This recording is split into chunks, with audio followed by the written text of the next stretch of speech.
വീട്ടിലുള്ള 4 ഇൻഗ്രീഡിയൻസ് വെച്ച് നമുക്കൊരു സ്വീറ്റ്സ് തയ്യാറാക്കിയാലോ? എങ്കിൽ ഇതൊന്ന് ട്രൈ ചെയ്ത് നോക്കൂ. അതിനായിട്ട് 2 മുട്ടയുടെ വെള്ളയും മഞ്ഞയും സെപ്പറേറ്റ് ആക്കി എടുത്തിട്ടുണ്ട്.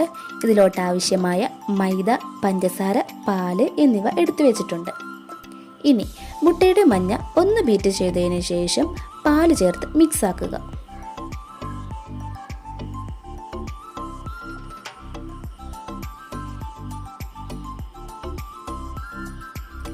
നന്നായി മിക്സ് ചെയ്തതിന് ശേഷം ഇതിലോട്ട് മൈദ ചേർത്ത് ഒന്നും കൂടി മിക്സ് ആക്കി എടുക്കാം. ഇത് നമുക്ക് മാറ്റിവെക്കാം. നെക്സ്റ്റ് സ്റ്റെപ്പ് മുട്ടയുടെ വെള്ള പതപ്പിച്ചെടുക്കുന്നതാണ്. ഒന്ന് പതഞ്ഞു വന്ന മുട്ടയിലേക്ക് പഞ്ചസാരയും കൂടി ചേർത്ത് നന്നായി ക്രീമാക്കി എടുക്കുക.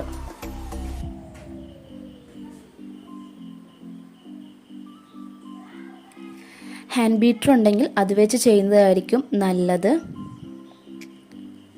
എളുപ്പവും അതാണ്. വിസ്ക് വെച്ച് ചെയ്യുന്നത് കുറച്ച് പാടാണ്, കുറച്ചല്ല കുറച്ചധികം പാടാണ്. അപ്പം ഇത്രയും കഷ്ടപ്പെട്ട് എനിക്ക് ഒരു ലൈക്കും സബ്സ്ക്രൈബും തന്നൂടെ. ക്രീമാക്കി സ്റ്റിഫാക്കി എടുക്കണം, എങ്കിലേ ഈ സ്വീറ്റ് നല്ല സോഫ്റ്റായി കിട്ടത്തുള്ളൂ. ഇനി ഇതിലോട്ട് മുട്ടയുടെ മഞ്ഞയുടെ മിക്സ് ചേർത്ത് ഒന്നും കൂടി മിക്സാക്കി എടുക്കുക.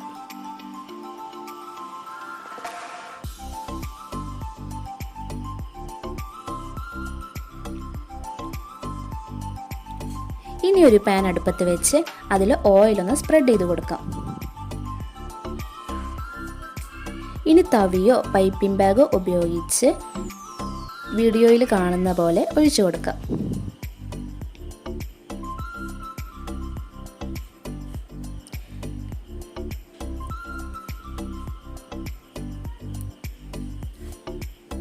ശേഷം കുറച്ച് വെള്ളം, അധികമൊന്നും വേണ്ട, 1 സ്പൂണോ 1/2 ടീസ്പൂണോ ഒക്കെ മതിയാകും, സൈഡിലായിട്ടൊന്ന് ഒഴിച്ചു കൊടുക്കാം. ഒരു ഭാഗം ആയതിനു ശേഷം മറിച്ചിട്ട് കൊടുക്കാം. സൂക്ഷിച്ച് മറിച്ചിടണം.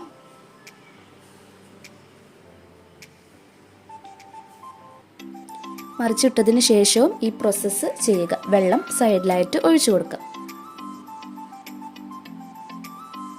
ലോ ഫ്ലെയിമിൽ വേണം വെക്കാൻ, അല്ലെങ്കിൽ ചിലപ്പോൾ കരിഞ്ഞു പോകും.